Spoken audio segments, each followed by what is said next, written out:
Bismillahirrahmanirrahim. Assalamualaikum warahmatullahi wabarakatuh. Alhamdulillah, bertemu lagi kita.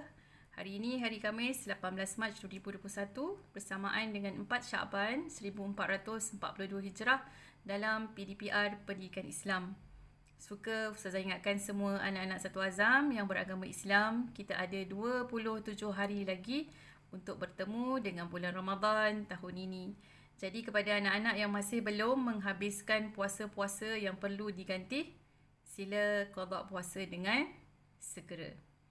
InsyaAllah hari ini kita akan bincangkan satu tajuk baru dalam bahagian ibadah, iaitu bersuci, asas kebersihan.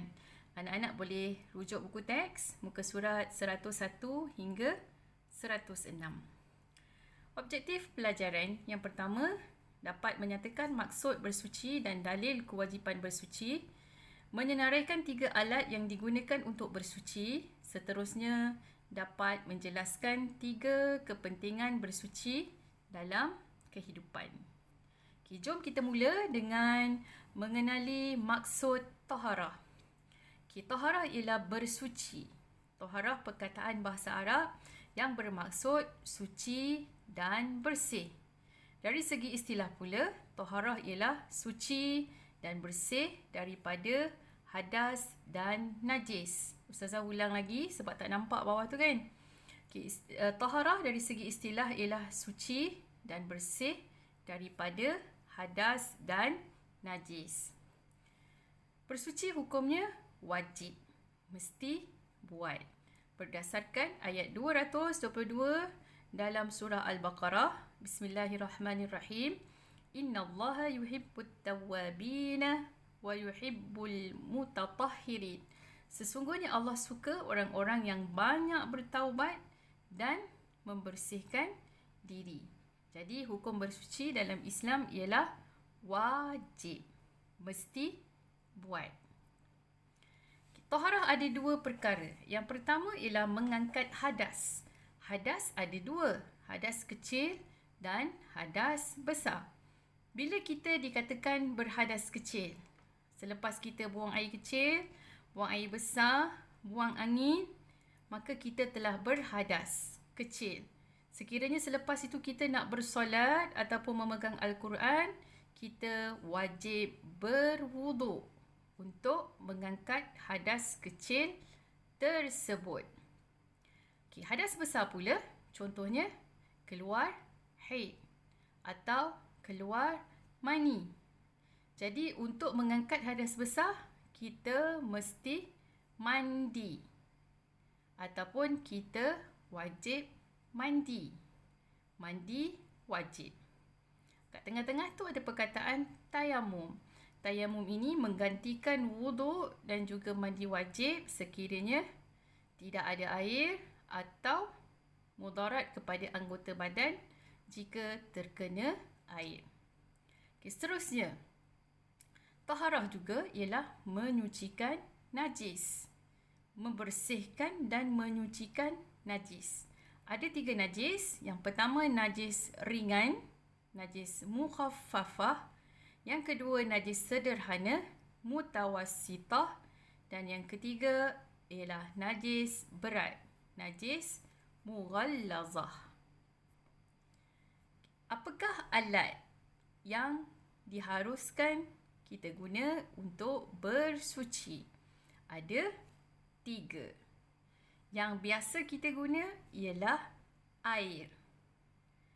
Air hujan, air paip, air mata air sungai, air laut.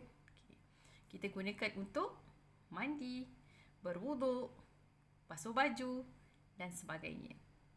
Alat yang kedua ialah debu tanah yang suci. Bila kita gunakan debu tanah yang suci ni, kita guna untuk bertayamum. Tayamum ini sebagai ganti kepada wuduk dan mandi wajib. Okay, alat yang ketiga ialah batu atau benda kesat seperti tisu, kertas dan juga daun yang kering.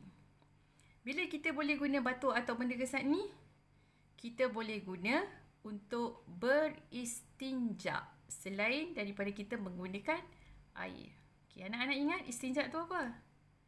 Istinja, kalau kita orang Johor ni, kita kata bercebok. Lepas buang air kecil, lepas buang air besar, kita basuh dengan air, kita bersihkan kubur dan tubuh daripada najis, itu adalah istinja. Okay, seterusnya. Kita lihat apakah jenis air. Ada 4 jenis air. Yang pertama ialah air mutlak.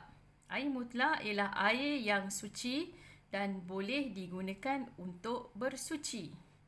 Kita gunakan untuk mandi wajib, berwuduk atau membasuh sesuatu yang terkena najis.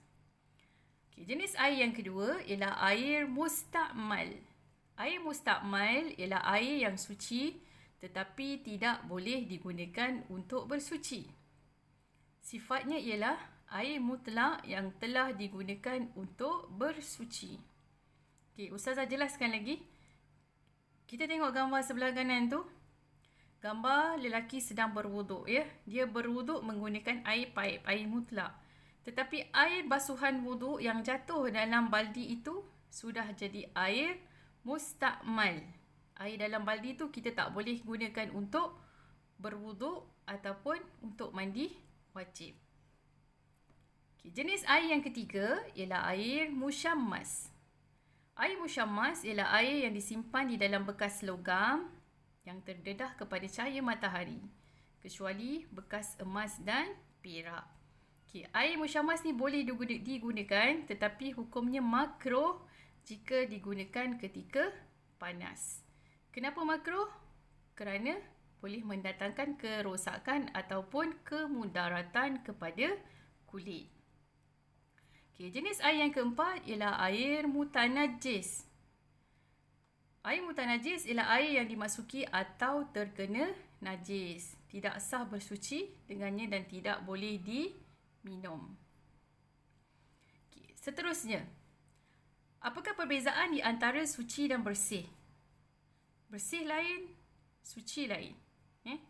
Contohnya, bersih pakaian yang terkena najis dan dibasuh dengan sabun tetapi tidak menggunakan air mutlak. Kain kita terkena air kencing adik, contohnya. Kita basuh dengan sabun tetapi kita gunakan air mustakmal. Kita jemur kain itu, dah bersih, dah wangi, kita guna kain itu untuk solat. Maka solat kita tidak sah kerana kain itu tidak suci. Dia dah bersih tapi tidak suci kerana dibasuh dengan menggunakan air mustakmal. Okey, suci pula. Contohnya, kotoran yang bukan najis dan boleh dibersihkan dengan hanya menggunakan sapu tangan atau tisu sahaja. Ustazah ambil contoh yang sama.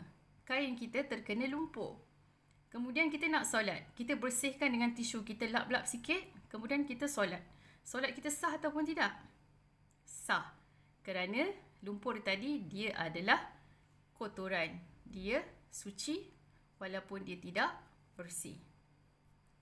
Okay, akhir sekali. Okay, bersuci ni banyak kepentingan kebaikan dalam kehidupan. Yang pertama, dapat bersiap sedia untuk beribadat. Dapat memelihara kesihatan dan menghindari penyakit. Dan yang terakhir, dapat mewujudkan persekitaran yang ceria dan kondusif. Kondusif ini adalah selesa. Okay, sekian saja. Selesailah penerangan Ustazah untuk tajuk ini. Ustazah harap anak-anak semua dapat faham. Sekiranya masih lagi kurang jelas, boleh baca yang dalam buku teks, muka surat 101 hingga 106. Dan jika masih tak faham lagi, boleh PM Ustazah untuk bertanya mana yang tidak faham. Jadi insyaAllah kita jumpa lagi minggu hadapan hari Isnin. Panjang umur, insyaAllah Allah izinkan kita. Minggu depan adalah minggu terakhir PDPR sebelum kita berjumpa secara bersemuka pada 4 April nanti. Jadi Ustazah sudahi dengan wabillahi taufiq wal hidayah. Wassalamualaikum warahmatullahi wabarakatuh. Jumpa lagi.